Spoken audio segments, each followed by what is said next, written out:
আসসালামু আলাইকুম। প্রধান উপদেষ্টা অধ্যাপক মোহাম্মদ ইউনূস সাহেবের বহুল আলোচিত চীন সফর শেষের পথে বলতে শেষ বলা যায়। তার কারণ দেশটির প্রেসিডেন্ট শি জিনপিংয়ের সঙ্গে তার বৈঠক হয়েছে, কিন্তু কি পেল বাংলাদেশ?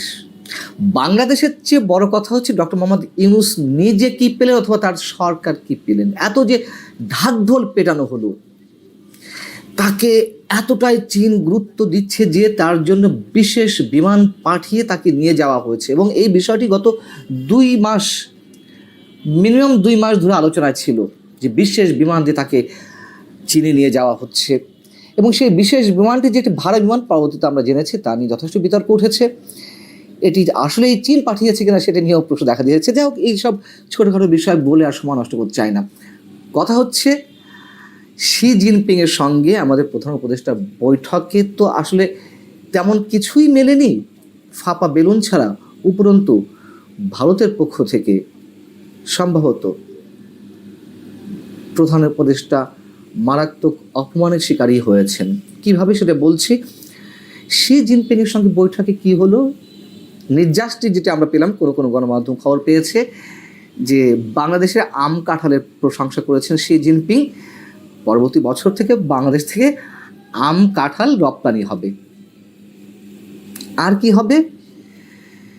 শফিকুল আলম তিনি শি জিনপিংয়ের সঙ্গে অধ্যাপক মোহাম্মদ ইউনূসের যে বৈঠক হয়েছে সেই বৈঠক প্রসঙ্গে বলতে গিয়ে তিনি এমনভাবে গণমাধ্যমের সামনে উপস্থাপন করেছেন যে তিনি শি জিনপিং ডক্টর মোহাম্মদ ইউনূসকে কাছে পেয়ে খুব বিগলিত, তাকে খুব বেশি ইম্পর্টেন্স দেওয়ার চেষ্টা করা হয়েছে। এর মধ্য থেকে বোঝা যায় যে এই সরকারের প্রতি চীন সহ বহির্বিশ্বের কতটা সুসম্পর্ক রয়েছে। এত ঢাকঢোল পিটানোর দরকার নেই, এগুলো রাজনৈতিক সরকারগুলো করে। আমরা দেখেছি শেখ হাসিনা সরকার কীভাবে বাইডেনের সাথে শেখ হাসিনা বাইডেনের সাথে একটি সেলফি তোলার পর তা কীভাবে ঢাকঢোল পিটিয়েছিল। চীনে যাচ্ছে সেটিও ঢাকঢোল পেটানো হয়েছিল। আমরা দেখেছি চীনে গিয়ে শেখ হাসিনা কীভাবে অপমানিত হয়েছিলেন। তিনি এতটাই অপমানিত হয়েছিলেন যে সে দেশের পররাষ্ট্রমন্ত্রী তার সঙ্গে দেখা করেনি, শি জিনপিংয়ের সঙ্গে বৈঠকও হয়নি, এবং যে পরিমাণ ঋণ সহায়তা পাওয়ার কথা ছিল সেটি হয়নি। বিধায় একদিন আগে শেখ হাসিনাকে ফিরে আসতে হয়েছিল। ডক্টর মোহাম্মদ ইউনূস ঢাকঢোল পিটিয়ে যা করেছেন, হয়তো বৈঠকটি হয়েছে শি জিনপিংয়ের সঙ্গে, কিন্তু এটি শি জিনপিং নিজের স্বার্থে, চীনের নিজের স্বার্থে। এবং স্বার্থটা কোথায়? অবশ্যই চিকেন নেকে যে তিস্তা ব্যারেজ, বহুমুখী তিস্তা প্রকল্পের কথা কয়েক বছর ধরে শোনা যাচ্ছে, সেটিতে চীন যে অর্থায়ন করতে চেয়েছিল সেটিতে আগ্রহ প্রকাশ করছে, এবং এই কারণে প্রায় জামাই আদরে ডক্টর মোহাম্মদ ইউনূসকে চীনে নিয়ে যাওয়ার কথা ছড়ানো হয়েছে।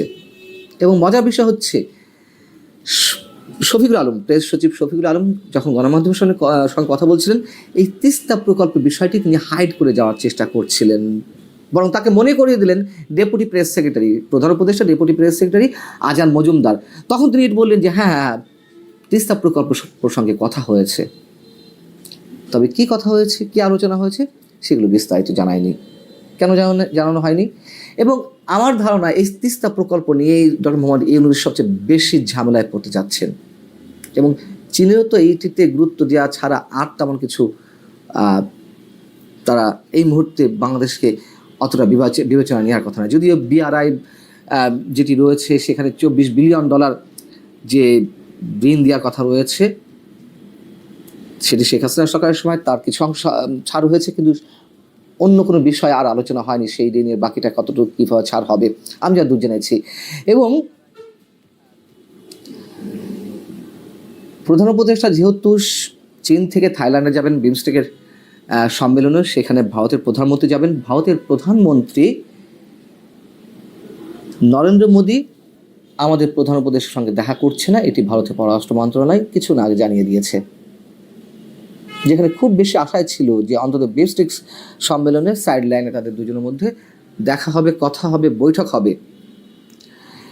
এবং প্রথমে বলছিলাম যে বরঞ্চ ভারতের এক ধরনের চরম অপমানের শিকার হয়েছেন আমাদের প্রধান উপদেষ্টা। সেটি হচ্ছে চীন সফরে যাওয়ার আগে ভারতের অন্যতম প্রভাবশালী গণমাধ্যম দ্য হিন্দু থেকে একটি ইন্টারভিউ করা হয়েছিল প্রধান উপদেষ্টা প্রেস সচিব মিস্টার শফিকুল আলমের। শফিকুল আলম সেখানে কি বলেছেন, তার যে ল্যাঙ্গুয়েজগুলো সেটুকু শুনলে বোঝা যায় যে সম্ভবত ভারতকে নিয়ে সরকার একটা বিব্রতকর অবস্থা, একটা বিপদের মধ্যে আছে। তিনি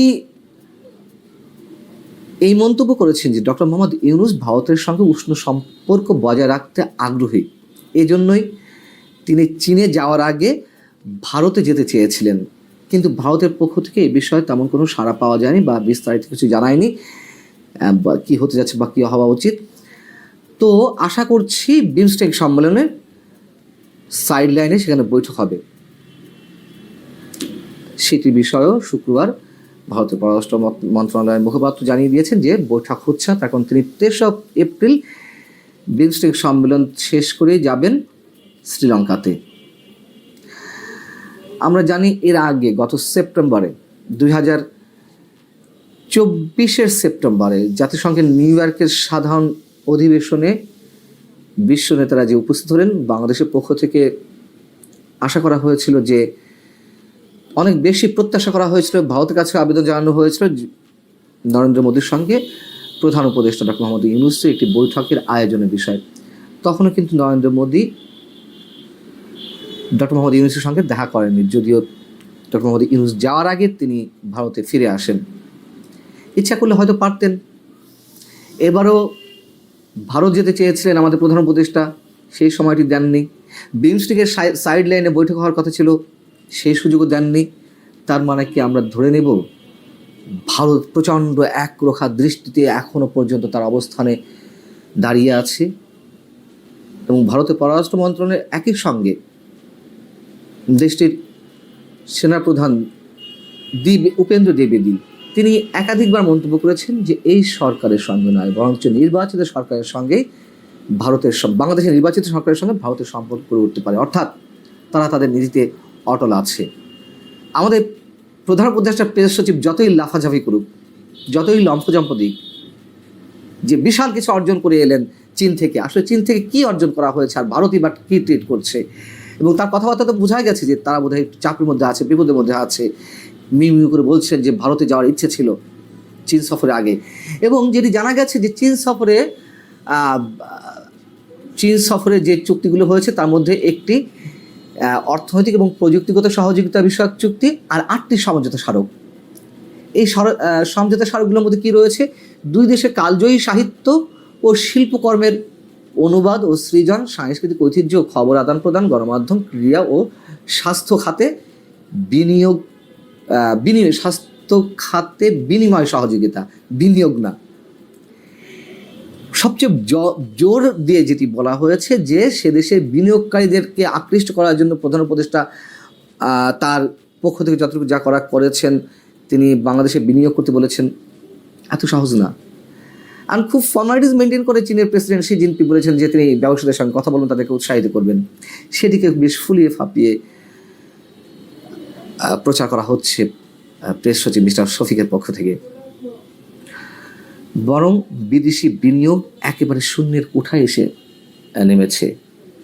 বিদেশি ঋণ 68% 2023-24 অর্থ বছরে যাচ্ছিল, সেটির তুলনায় 68% বিদেশি ঋণ কম এসেছে। আমাদের প্রধান উপদেষ্টার ক্যারিশমা বোঝা যাচ্ছে তো। আল্লাহ হাফিজ, ভালো থাকুন সবাই।